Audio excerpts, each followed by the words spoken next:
मित्रों, मैं बाबू राकेश सिंह, महात्मा गांधी स्मारक इंटर कॉलेज अध्यापक हिंदी। आज आप सबको जो है असिस्टेंट प्रोफेसर हिंदी में निर्धारित कहानी कानों में कंगना लेकर आया हूँ। कानों में कंगना हिंदू पत्रिका में 1913 ईस्वी में प्रकाशित हुई थी। यह कहानी बड़ी ही मार्मिक है और हमें आशा न बल्कि विश्वास है कि आप सबको ये कहानी पसंद ज़रूर आएगी। मित्रों, शुरू करते हैं कानों में कंगना। अगर आपको ये कहानी पसंद आए तो आप लाइक करें, सब्सक्राइब करें और शेयर ज़रूर करें। धन्यवाद। कानों में कंगना राजा राधिका रमण प्रसाद सिंह की रचना है। किरण, तुम्हारे कानों में क्या है? उसके कानों से चंचल लट को हटाकर कहा कंगना। अरे, कानों में कंगना? सचमुच दो कंगन कानों को घेर कर बैठे थे। हाँ, तब कहाँ पहनूं? किरण अभी भोरी थी। दुनिया में जिसे भोरी कहते हैं वैसी भोरी नहीं, उसे वन के फूलों का भोलापन समझो। नवीन चमन के फूलों की भंगी नहीं, विविध खाद या रस से जिनकी जीविका है, निरंतर काट छांट से जिनका सौंदर्य है। जो दो घड़ी चंचल चिकने बाल की भूषा है, दो घड़ी तुम्हारे फूलदान की शोभा। वन के फूल ऐसे नहीं, प्रकृति के हाथों से लगे हैं, मेघों की धारा से बड़े हैं। चटुल दृष्टि इन्हें पाती नहीं, जगद्वायु इन्हें छूती नहीं। यह सरल सुंदर सौरभमय जीवन है। जब जीवित रहे तब चारों तरफ अपने प्राणधन से हरे भरे रहे। जब समय आया तब अपनी माँ की गोद में झड़ पड़े। इसके बाद जो है सचमुच जब जीवित रहे तब चारों तरफ अपने प्राणधन से हरे भरे रहे। जब समय आया तब अपनी माँ की गोद में झड़ पड़े। आकाश स्वच्छ था, नील उदार सुंदर, पत्ते शांत थे। संध्या हो चली थी, सुनहरी किरणें सुदूर पर्वत की चूड़ा से देख रही थीं। चूड़ा मतलब होता है चोटी। वह पतली किरण अपनी मृत्युशैया से इस शून्य निबिड़ कानन में क्या ढूंढ रही थी? कौन कहे किसे एकटक देखती थी? कौन जाने अपनी लीला भूमि को स्नेह करना चाहती थी या हमारे बाद वहाँ क्या हो रहा है इसे जोहती थी? मैं क्या बता सकूं? जो हो उसकी उस भंगी में आकांक्षा अवश्य थी। मैं तो खड़ा खड़ा उन बड़ी आँखों की किरण लूटता था। आकाश में तारों को देखा या उन जगमग आँखों को देखा, बात एक ही थी। हम दूर से तारों के सुंदर शून्य झिकमिक को बार बार देखते हैं, लेकिन वह सस्पंद निश्चेष्ट ज्योति सचमुच भावहीन है या आप ही आप अपनी अंतर्लहरी से मस्त है। इसे जानना आसान नहीं।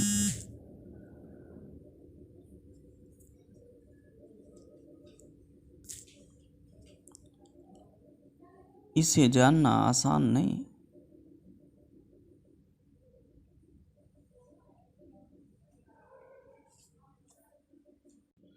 हमारी ऐसी आंखें कहाँ की उनके सहारे उस निगूढ़ अंतर में डूब कर थाह लें। मैं रसाल की डोली थाम कर पास ही खड़ा था। वह बालों को हटाकर कंगन दिखाने की भंगी प्राणों में रह रह कर उठती थी। जब माखन चुराने वाले ने गोपियों के सर के मटके को तोड़कर उनके भीतर किले को तोड़ डाला, या नूर जहाँ ने अंचल से कबूतर को उड़ाकर शहंशाह के कठोर हृदय की धज्जियाँ उड़ा दीं, फिर नदी के किनारे वसंत वल्लभ रसाल पल्लवों की छाया में बैठी किसी अपरूप बालिका की यह सरल स्निग्ध भंगिमा एक मानव अंतर पर क्यों न पड़े? किरण इन आँखों के सामने प्रतिदिन आती ही जाती थी। कभी आम के टिकोरे से आंचल भर लाती, कभी मौलसिरी के फूलों की माला बना लाती, लेकिन कभी भी ऐसी बाल सुलभ लीला आंखों से होकर हृदय तक नहीं उतरी। आज क्या था, कौन शुभ या अशुभ क्षण था कि अचानक वह बनैली लता मंदार माला से भी कहीं मनोरम दिख पड़ी। कौन जानता था कि चाल से कुचाल जाने में, हाथों से कंगन भूलकर कानों में पहनने में इतनी माधुरी है। 2 टके के कंगने में इतनी शक्ति है। गोपियों को कभी स्वप्न में भी नहीं झलकता था कि बांस की बांसुरी में घूंघट खोलकर नचा देने वाली शक्ति भरी है। मैंने चटपट उसके कानों से कंगन उतार लिया, फिर धीरे धीरे उसकी उंगलियों पर चढ़ाने लगा। न जाने उस घड़ी कैसी खलबली थी। मुंह से अचानक निकल आया, किरण, आज की यह घटना मुझे मरते दम तक न भूलेगी। यह भीतर तक बैठ गई। उसकी बड़ी बड़ी आंखें और भी बड़ी हो गईं। मुझे चोट सी लगी। मैं तत्क्षण योगेश्वर की कुटी की तरफ चल दिया। प्राण भी उसी समय नहीं चल दिए। यही विस्मय था। एक दिन था कि इसी दुनिया में दुनिया से दूर रहकर लोग दूसरी दुनिया का सुख उठाते थे।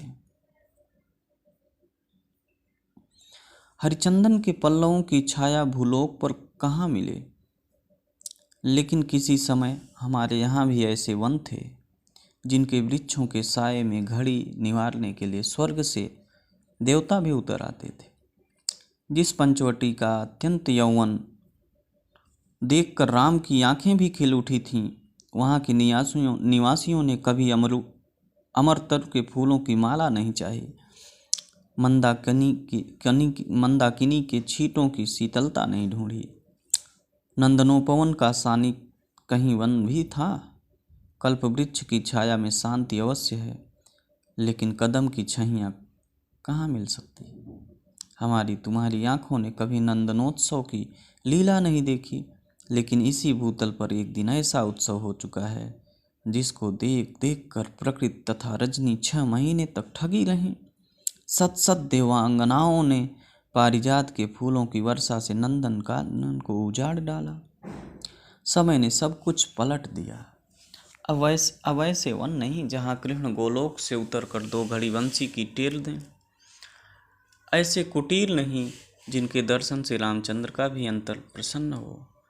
या ऐसे मुनीस नहीं जो धर्म धुरंधर धर्मराज को भी धर्म में शिक्षा दें। यदि 1-2 भूले भटके हों भी, तब अभी तक उन पर दुनिया का पर्दा नहीं उठा, जगन माया की माया नहीं लगी, लेकिन वे कब तक बचे रहेंगे? लोग अपने यहाँ अलौकिक बातें कब तक होने देगा? भवसागर की जल तरंगों पर थिर होना कब संभव है? ऋषिकेश के पास एक सुंदर वन है। सुंदर नहीं, अपरूप सुंदर है। वह प्रमोद वन के विलास निकुंजों जैसा सुंदर नहीं, वरंच चित्रकूट या पंचवटी की महिमा से मंडित है। वहाँ चिकनी चांदनी में बैठकर कनक घुंघरू की इच्छा नहीं होती, वरंच प्राणों में एक ऐसी आवेश धारा उठती है जो कभी अनंत साधना के कूल पर पहुँचाती है, कभी जीव जगत के एक एक तत्व से दौड़ मिलती है। गंगा की अनंत गरिमा, वन की निविड़ योग निद्रा वहीं दिख पड़ेगी। कौन कहे वहाँ जाकर यह चंचल चित्त क्या चाहता है?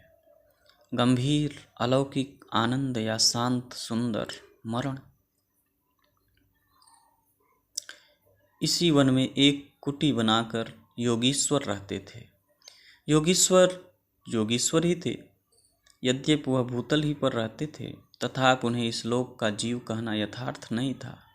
उनकी चित्त वृत्ति सरस्वती के श्री चरणों में थी या ब्रह्मलोक की अनंत शांति में लिपटी थी, और वह बालिका स्वर्ग से एक रश्मि उतरकर उस घने जंगल में उजाला करती फिरती थी। वह अलौकिक मायाबद्ध जीवन नहीं था, इसे बंधन रहित बाधाहीन नाचती किरणों की लेखा कहिए। मानो निर्मुक्त चंचल मलय वायु फूल फूल पर डाली डाली पर डोलती फिरती हो, या कोई मूर्तिमान अमर संगीत बेरोक टोक हवा पर या जल की तरंग भंग पर नाच रहा हो। मैं ही वहाँ इस लोक का प्रतिनिधि था। मैं ही उन्हें उनकी अलौकिक स्थिति से इस जटिल मर्त्य राज्य में खींच लाता था।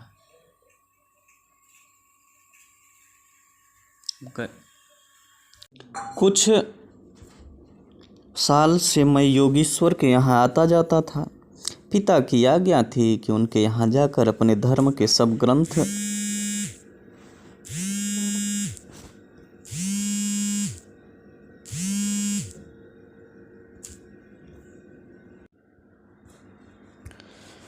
पिता की आज्ञा थी कि उनके यहाँ जाकर अपने धर्म के सब ग्रंथ पढ़ डालो। योगेश्वर और बाबा लड़कपन के साथ ही थे, इसीलिए उनकी मुझ पर इतनी दया थी। किरण उनकी लड़की थी। उस कुटीर में एक वही दीपक थी। जिस दिन की घटना मैं लिख आया हूँ, उसी दिन सवेरे मेरे अध्ययन की पूर्णाहुति थी और बाबा के कहने पर एक जोड़ा पीताम्बर, 5 स्वर्ण मुद्राएं तथा किरण के लिए 2 कनक कंगन आचार्य के निकट ले गया था। योगीश्वर ने सब लौटा दिए, केवल कंगन को किरण उठा ले गई। वह क्या समझकर चुप रह गए, समय का अद्भुत चक्र है। जिस दिन मैंने धर्म ग्रंथ से मुंह मोड़ा, उसी दिन कामदेव ने वहां जाकर उनकी किताब का पहला पन्ना उल्टा। दूसरे दिन मैं योगीश्वर से मिलने गया। वह किरण को पास बिठाकर न जाने क्या पढ़ा रहे थे। उनकी आंखें गंभीर थीं। मुझको देखते ही वह उठ पड़े और मेरे कंधों पर हाथ रखकर गदगद स्वर से बोले, नरेंद्र, अब मैं चला, किरण तुम्हारे हवाले है। यह कहकर किसी की सुकोमल उंगलियां मेरे हाथों में रख दीं। लोचनों के कोने पर 2 बूंदें निकल कर झांक पड़ीं। मैं सहम उठा। क्या उन पर सब बातें विदित थीं? क्या उनकी तीव्र दृष्टि मेरी अंतर लहरी तक डूब चुकी थी? वह ठहरे नहीं, चल दिए। मैं कांपता रह गया। किरण देखती रह गई। सन्नाटा छा गया। वनवायु भी चुप हो चली। हम दोनों भी चुप चल पड़े। किरण मेरे कंधे पर थी। हठात अंतर से कोई अकड़ कर कह उठा, हाय नरेंद्र, यह क्या? तुम इस वनफूल को किस चमन में ले चले? इस बंधन विहीन स्वर्गीय जीवन को किस लोक जाल में बांधने चले? कंकड़ी जल में जाकर कोई स्थायी विविल नहीं फोड़ सकती। क्षण भर जल का समतल भले ही उलट पुलट हो, लेकिन इधर उधर से जल तरंग दौड़कर उस छिद्र का नाम निशान भी नहीं रहने देती। जगत की भी यही चाल है। यदि स्वर्ग से देवेंद्र भी आकर इस लोक चलाचल में खड़े हों, फिर संसार देखते ही देखते उन्हें अपना बना लेगा। इस काली कोठरी में आकर इसकी कालिमा से बचे रहें, ऐसी शक्ति अब आकाश कुसुम ही समझो। 2 दिन में राम हाय जानकी कहकर वन वन डोलते फिरे। 2 क्षण में यही विश्वामित्र को भी स्वर्ग से घसीट लाया। किरण की भी यही अवस्था हुई। कहाँ प्रकृति की निर्मुक्त गोद, कहाँ जगत का जटिल बंधन पास, कहाँ से कहाँ आ पड़ी। वह अलौकिक भोलापन, वह निसर्ग उच्छ्वास हाथों हाथ लुट गए। उस वनफूल की विमल कांति लौकिक चमन की मायावी मनोहारिता में परिणत हुई। जब आंखें उठाकर आकाश से नीरव बातचीत करने का अवसर कहाँ से मिले? मलय वायु से मिलकर मलयाचल के फूलों की पूछताछ क्यों करो? जब किशोरी नए सांचे में ढलकर उतरी, उसे पहचानना भी कठिन था। अब वह लाल चोली, हरी साड़ी पहनकर, सर पर सिंदूर रेखा सजती और हाथों में कंगन, कानों की बाली, गले की कंठी तथा कमर की करधनी दिन दिन उसके चित्त को नचाए मारती थी। जब कभी वह सज धज कर चांदनी में कोठे पर उठती और वसंत वायु उसके आंचल से मोतियों की लपट लाकर मेरे बरामदे में भर देता, फिर किसी मतवाली माधुरी या तीव्र मदिरा के नशे में मेरा मस्तिष्क घूम जाता और मैं चटपट अपना प्रेम चीतकार फूलदार रंगीन चिट्ठी में भरकर जूही के हाथ ऊपर भिजवाता या बाजार से दौड़कर कटकी गहने या विलायती चूड़ी खरीद लाता। लेकिन जो हो, अब भी कभी कभी उसके प्रफुल्ल वदन पर उस आलोक की छटा पूर्व जन्म की सुख स्मृति वह चली आती थी और आंखें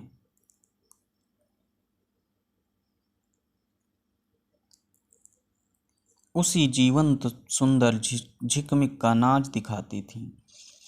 जब अंतर प्रसन्न था, फिर भी बाहरी चेष्टा पर प्रतिबिंब क्यों न पड़े। यूं ही साल 2 साल मुरादाबाद में कट गए।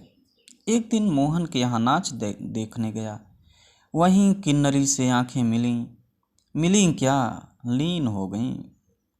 नवीन यौवन, कोकिल कंठा, चतुर चंचल चेष्टा तथा मायावी चमक। अब चित्त को चलाने के लिए और क्या चाहिए। किन्नरी सचमुच किन्नरी ही थी, नाचने वाली नहीं, नचाने वाली थी। पहली बार देखकर उसे इस लोक की सुंदरी समझना दुस्तर था। एक लपट जो लगती, किसी नशा से चढ़ जाती। यारों ने मुझे और भी चढ़ा दिया। आंखें मिलती मिलती मिल गईं, हृदय को भी साथ साथ घसीट ले गईं। फिर क्या था,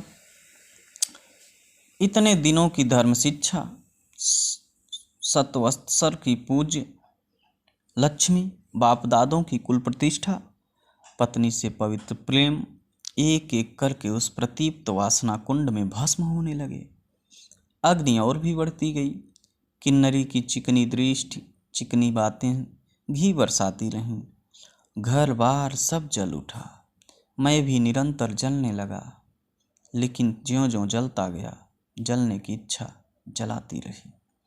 5 महीने कट गए, नशा उतरा नहीं। बनारसी साड़ी, पारसी जैकेट, मोती का हार, कटकी, कर्णफूल, सब कुछ लाकर उस मायाकारी के अलग तक रंजित चरणों में रख दिए। मित्रों, अलग तक माने होता है लाल। अलग तक मतलब महावर होता ना, महावर स्त्रियां पैरों में लगाती हैं। किरण हेमंत की मालती बनी थी, जिस पर एक फूल नहीं, एक पल्लव नहीं।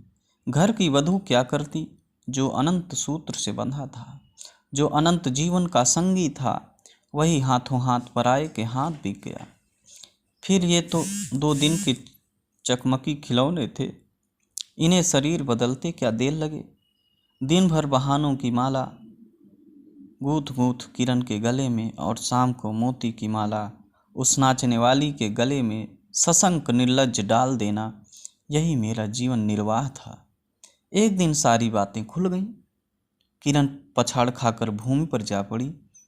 उसकी आंखों में आंसू न थे, मेरी आंखों में दया न थी। बरसात की रात थी, रिमझिम बूंदों की झड़ी थी। चांदनी मेघों से आंख मुदव्वल खेल रही थी। बिजली काले कपाट से बार बार झांकती थी, किसे चंचला देखती थी, तथा बादल किस मरोड़ से रह रह कर चिल्लाते थे। इन्हें सोचने का मुझे अवसर नहीं था। मैं तो किन्नरी के दरवाजे से हताश लौटा था। आंखों के ऊपर न चांदनी थी, न बदली थी। त्रिशंकु ने स्वर्ग को जाते जाते बीच में ही टंकर किस दुख को उठाया, और मैं तो अपने स्वर्ग के दरवाजे पर सर रखकर निराश लौटा था। मेरी वेदना क्यों न बड़ी हो। हाय, मेरी अंगुलियों में एक अंगूठी भी रहती तो उसे नजर कर उसके चरणों पर लौटता।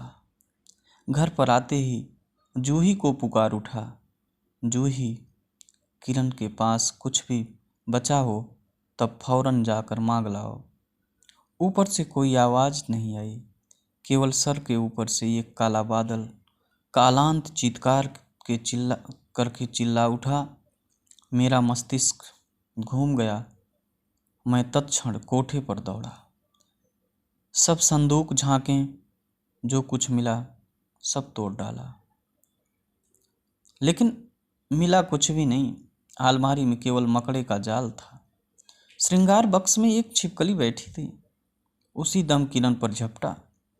पास जाते ही सहम गया। वह एक तकिए के सहारे निस्सहाय निस्पंद लेटी थी। केवल चांद ने खिड़की से होकर उसे गोद में ले रखा था और वायु उस शरीर पर जल से भिगोया पंखा झल रही थी। मुख पर एक अपरूप छटा थी। कौन कहे कहीं जीवन की शेष रस्म क्षण भर वहीं अटकी हो। आंखों में एक जीवन ज्योति थी। शायद प्राण शरीर से निकलकर किसी आश्रय से वहां बैठ रहा था। मैं फिर पुकार उठा, किरण, किरण, तुम्हारे पास कोई गाना भी रहा है? हाँ, क्षीण कंठ की काकली थी। कहाँ है? अभी देखने दो। उसने धीरे से घूंघट सरका कर कहा, वहीं, वही कानों का कंगना। सर तकिए से ढल पड़ा। आंखें भी छिप गईं। वह जीवंत रेखा कहाँ चली गई? क्या इतने ही के लिए अब तक ठहरी थी? आंखें मुख पर जा पड़ी। वहीं कंगन थे, वैसे ही कानों को घेर कर बैठे थे। मेरी स्मृति तड़ित वेग से नाच उठी। दुष्यंत ने अंगूठी पहचान ली। भूली शकुंतला उस पल याद आ गई। लेकिन दुष्यंत सौभाग्यशाली थे, चक्रवर्ती राजा थे। अपनी प्राण प्रिया को आकाश पाताल छान कर ढूंढ निकाला। मेरी किरण तो इस भूतल पर न थी कि किसी तरह प्राण देकर भी पता पाता। परलोक से ढूंढ निकालूं, ऐसी शक्ति इस दीनहीन मानव में कहाँ? चढ़ा नशा उतर पड़ा। सारी बातें सूझ गईं। आंखों पर की पट्टी खुल पड़ी। लेकिन हाय, खुली भी तो उसी समय जब जीवन में केवल अंधकार ही रह गया। बस मित्रों, इतनी सी थी कहानी।